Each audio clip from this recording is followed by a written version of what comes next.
Bwana mtazamaji, timu ya Stein imeibuka na ushindi wa goli 1-0 dhidi ya Maveterani.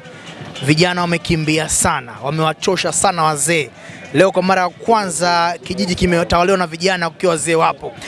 Jina lako nani, nafasi yako kwa Stein ni ipi, na utuambie ni nini siri iliyojificha ya hichi tulichokiona leo hapa? Kwa majina naitwa Johannes Kamala Kasabago, ni kiongozi kwenye kampuni yetu ya Stein Finance. Game ilikuwa nzuri, unaona pande zote mbili zilikuwa na ushindani mzuri sana. Lakini kama ukiangalia vizuri statistics zilivyokuwa, tulikuwa tumeutawala sana mchezo. Ni bahati tu haikuwa kwetu kusema kwamba tuanze kufunga magoli mapema kutokana na nafasi ambazo tumezitengeneza tukashindwa kuzitumia. Bahati nzuri sana kwamba nafasi ambayo tumeweza kuipata ni kupatia ushindi, na ndio hiyo tumeweza kutamba nayo mpaka dakika za mwisho. Kile ambacho tukifahamu kuhusu Stein ni nini? Mchezo wenu huu umekuwa bora sana. Ni nini ambacho watu hawakifahamu kuhusu Stein?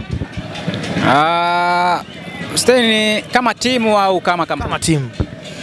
Kama timu ni Stein kwa kweli ni timu kubwa, ni timu nzuri na ni timu ambayo imeundwa na vijana wengi. Kama ukiangalia sisi na wenzetu, sisi timu yetu ilikuwa na vijana wengi kuliko maveterani. Siri yetu ni mazoezi na kufuata kila ambacho mwalimu anafundisha kwenye uwanja wa mazoezi. Next match ni lini na nani mmecheza naye? Sijafuatilia ratiba, lakini nafikiri mechi inayofuata itakuwa ni Wasafi. Ndio tupo kwenye Wasafi sasa. Wasafi. Dhamira yenu kwenye mashindano haya ni nini? Kwa sababu ni mara yetu ya kwanza kushiriki mashindano haya, sisi dhamira yetu ni kuchukua moja kwa moja. Hatujaja kutalii. Tumekuja kuchukua kombe moja kwa moja.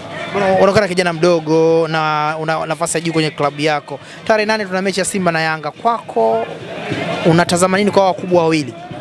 Ile ni dabi na siku zote dabi matokeo yanaamuliwa uwanjani.